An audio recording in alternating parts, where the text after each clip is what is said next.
आदि भक्तजनों, कैसे हैं आप सब। आप सभी पर माता रानी की कृपा बनी रहे। चलिए अब कथा श्रवण करते हैं श्री गर्ग संहिता के वृंदावन खंड के 15वें अध्याय का। 15वें अध्याय में है श्री राधा का गवाक्ष मार्ग से श्री कृष्ण के रूप का दर्शन करके प्रेम विहल होना, ललिता का श्री कृष्ण से राधा की दशा का वर्णन करना और उनकी आज्ञा के अनुसार लौटकर श्री राधा को श्री कृष्ण प्रीत्यर्थ सत्कर्म करने की प्रेरणा देना। जय श्री कृष्ण। राधे राधे। नारद जी कहते हैं, राजन, यह मैंने तुमसे कालिये मर्दन रूप पवित्र श्री कृष्ण चरित्र कहा। अब और क्या सुनना चाहते हो। बहुलास्व बोले, देवर्षि, जैसे देवता अमृत पीकर तथा भ्रमर कमल कर्णिका का रस लेकर तृप्त नहीं होते, उसी प्रकार श्री कृष्ण की कथा सुनकर कोई भी भक्त तृप्त नहीं होता, वह उसे अधिक सुनना चाहता है। जब शिशु रूपधारी परमात्मा श्री कृष्ण रास करने के लिए भांडीर वन में गए और उनका यह लघु रूप देखकर श्री राधा मन ही मन खेद करने लगी, तब देववाणी ने कहा, कल्याणी, सोच न करो। मनोहर वृंदावन में महात्मा श्री कृष्ण के द्वारा तुम्हारा मनोरथ पूर्ण होगा। देववाणी द्वारा इस प्रकार कहा गया वह मनोरथ महासागर किस तरह पूर्ण हुआ और इस मनोहर वृंदावन में भगवान श्री कृष्ण किस रूप में प्रकट हुए। उस वृंदा विपिन में साक्षात परिपूर्णतम भगवान ने श्री राधा के साथ मनोहर रास क्रीड़ा किस प्रकार की। श्री नारद जी ने कहा, राजन, तुमने बहुत अच्छा प्रश्न किया। मैं उस मंगलमय भगवान चरित्र का, उस मनोहर लीलाख्यान का, जो देवताओं को भी पूर्णतया ज्ञात नहीं है, वर्णन करता हूँ। एक दिन की बात है, श्री राधा की दो प्रधान सखियां शुभ स्वरूपा ललिता और विशाखा वृषभानु के घर पहुंचकर एकांत में श्री राधा से मिली। सखियां बोली, राधे, तुम जिनका चिंतन करती हो और स्वतः जिनके गुण गाती रहती हो, वे भी प्रतिदिन ग्वाल बालों के साथ वृषभानुपुर में आते हैं। राधे, तुम्हें रात के पिछले पहर में जब वे गौचारण के लिए निकलते हैं, उनका दर्शन करना चाहिए। वे बड़े सुंदर हैं। राधा बोली, पहले उनका मनोहर चित्र बनाकर तुम शीघ्र मुझे दिखाओ, उसके बाद मैं उनका दर्शन करूंगी, इसमें संशय नहीं है।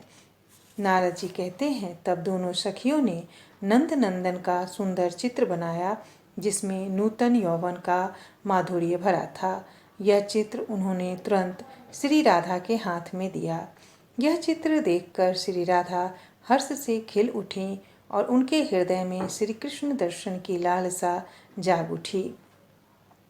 हाथ में रखे हुए चित्र को निहारती हुई वे आनंद मग्न होकर सो गईं। भवन में सोती हुई श्री राधा ने स्वप्न में देखा, यमुना के किनारे भांडीर वन के एक देश में नील मेघ की सी कांति वाले पीठ पटधारी श्याम सुंदर श्री कृष्ण मेरे निकट ही नृत्य कर रहे हैं। विदेहराज, उसी समय श्री राधा की नींद टूट गई और वे सैया से उठकर परमात्मा श्री कृष्ण के वियोग से विहल हो उन्हीं के कमनीय रूप का चिंतन करती हुई त्रिलोकी को त्रिनवत मानने लगीं। इतने में ही ब्रजेश श्री नंदनंदन अपने भवन से चलकर वृषभानु नगर की सांकड़ी गलियों में आ गए। सखी ने तत्काल खिड़की के पास आकर श्री राधा को उनका दर्शन कराया। उन्हें देखते ही सुंदरी श्री राधा मूर्छित हो गई। लीला से मानव शरीर धारण करने वाले माधव श्री कृष्ण भी सुंदर रूप और वैदग्ध्य से युक्त गुणनिधि श्री वृषभानु नंदिनी का दर्शन करके मन ही मन उनके साथ विहार की अत्यधिक कामना करते हुए अपने भवन को लौटे। वृषभानु नंदिनी श्री राधा को इस प्रकार श्री कृष्ण वियोग से विहल तथा अतिशय कामज्वर से संतप्त चित्त देखकर सखियों में श्रेष्ठ ललिता ने उनसे इस प्रकार कहा। ललिता ने पूछा, राधे, तुम क्यों इतनी विहल, मूर्छित, बेशुद्ध और अत्यंत व्यथित हो। सुंदरी, यदि श्री हरि को प्राप्त करना चाहती हो तो उनके प्रति अपना स्नेह दृढ़ करो। वे इस समय त्रिलोकी के भी संपूर्ण सुख पर अधिकार किए बैठे हैं। शुभे वे ही दुखाग्नि की ज्वाला को बुझा सकते हैं। उनकी उपेक्षा पैरों से ठुकराई हुई कुम्हार के आवे की अग्नि के समान दाहक होगी। नारद जी कहते हैं, राजन, ललिता की यह ललित बात सुनकर ब्रजेश्वरी श्री राधा ने आंख खोली और अपनी उस प्रिय सखी से वे गदगद वाणी में यूं बोली। श्री राधा ने कहा, सखी, यदि मुझे ब्रजभूषण श्याम सुंदर के चरणावृंद नहीं प्राप्त हुए तो मैं कदापि अपने शरीर को नहीं धारण करूंगी। यह मेरा निश्चय है। श्री नारद जी कहते हैं, मिथिलेश्वर, श्री राधा की यह बात सुनकर ललिता भय से विहल हो यमुना के मनोहर तट पर श्री कृष्ण के पास गईं। वे माधवी लता के जाल से आच्छन्न और भ्रमरों के गुंजारों से व्याप्त एकांत प्रदेश में कदम की जड़ के पास अकेले बैठे थे। वहाँ ललिता ने श्री हरि से कहा। ललिता बोली, श्याम सुंदर, जिस दिन से श्री राधा ने तुम्हारे अद्भुत मोहन रूप को देखा है, उसी दिन से वह स्तंभन रूप सात्विक भाव के अधीन हो गई हैं। काठ की पुतली की भांति किसी से कुछ बोलती नहीं। अलंकार उसे अग्नि की ज्वाला की भांति दाहक प्रतीत होते हैं। सुंदर वस्त्र भार की तपी हुई बालू के समान जान पड़ते हैं। उसके लिए हर प्रकार की सुगंध कड़वी तथा परिचारिकाओं से भरा हुआ भवन भी निर्जन वन हो गया है। हे प्यारे, तुम यह जान लो कि तुम्हारे विरह में मेरी सखी को फूलबान सा तथा चंद्रबिंब विषकंद सा प्रतीत होता है। अतः श्री राधा को तुम शीघ्र दर्शन दो। तुम्हारा दर्शन ही उसके दुखों को दूर कर सकता है। तुम सबके साक्षी हो। भूतल पर कौन सी ऐसी बात है जो तुम्हें विदित न हो। तुम ही इस जगत की सृष्टि, पालन और संहार करते हो। यद्यपि परमेश्वर होने के कारण तुम सब लोगों के प्रति समान भाव रखते हो, तथापि अपने भक्तों का भजन करते हो, उनके प्रति अधिक प्रेम भाव रखते हो। नारद जी कहते हैं, राजन, ललिता की यह ललित बात सुनकर ब्रज के साक्षात देवता भगवान श्री कृष्ण मेघ गर्जन के समान गंभीर वाणी में बोले। श्री भगवान ने कहा, भामिनी, मन का सारा भाव स्वतः एकमात्र मुझ परात्पर पुरुषोत्तम की ओर नहीं प्रवाहित होती।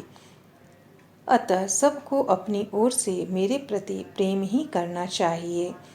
इस भूतल पर प्रेम के समान दूसरा कोई साधन नहीं है। मैं प्रेम से ही सुलभ होता हूँ। भांडीर वन में श्री राधा के हृदय में जैसे मनोरथ का उदय हुआ था, वह उसी रूप में पूर्ण होगा। सत्पुरुष अहेतुक प्रेम का आश्रय लेते हैं। संत महात्मा उस निहेतुक प्रेम की निश्चय ही निर्गुण तीनों गुणों से अतीत मानते हैं, जो मुझ केशव में और श्री राधिका में थोड़ा सा भी भेद नहीं देखते, बल्कि दूध और उसकी शुद्धता सुकलता के समान हम दोनों को सर्वथा अभिन्न मांगते हैं। उन्हीं के अंतःकरण में अहेतु की भक्ति के लक्षण प्रकट होते हैं तथा वे ही मेरे ब्रह्मपद गोलोक धाम में प्रवेश पाते हैं। रंभोरु, इस भूतल पर जो कुबुद्धि मानव मुझ के शब श्री हरि में तथा श्री राधिका में भेदभाव रखते हैं, वे जब तक चंद्रमा और सूर्य की सत्ता है तब तक निश्चय ही कालसूत्र नामक नरक में पड़कर दुख भोगते हैं। नारद जी कहते हैं, राजन, श्री कृष्ण की यह सारी बात सुनकर ललिता सखी उन्हें प्रणाम करके श्री राधा के पास गई और एकांत में बोली। बोलते समय उनके मुख पर मधुर हास की छटा छा रही थी। ललिता ने कहा, सखी, जैसे तुम कृष्ण को श्री कृष्ण को चाहती हो, उसी तरह से मधुसूदन कृष्ण भी तुम्हारी अभिलाषा रखते हैं। तुम दोनों का तेज भेद भाव से रहित एक ही है। लोग अज्ञानवश ही उसे दो मानते हैं, तथापि सती साध्वी देवी, तुम श्री कृष्ण के लिए निष्काम कर्म करो, जिससे पराभक्ति के द्वारा तुम्हारा मनोरथ पूर्ण हो। नारद जी कहते हैं, नरेश्वर, ललिता सखी की यह बात सुनकर रासेश्वरी श्री राधा ने संपूर्ण धर्मवेताओं में श्रेष्ठ चंद्रनना सखी से कहा।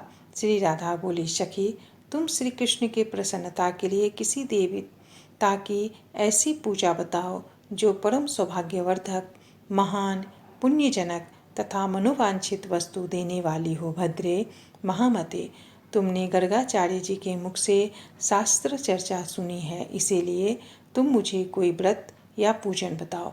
इस प्रकार श्री गर्ग संहिता में वृंदावन खंड के अंतर्गत श्री राधा कृष्ण के प्रेमोद्योग का वर्णन नामक 15वां अध्याय पूरा हुआ। जय श्री कृष्ण।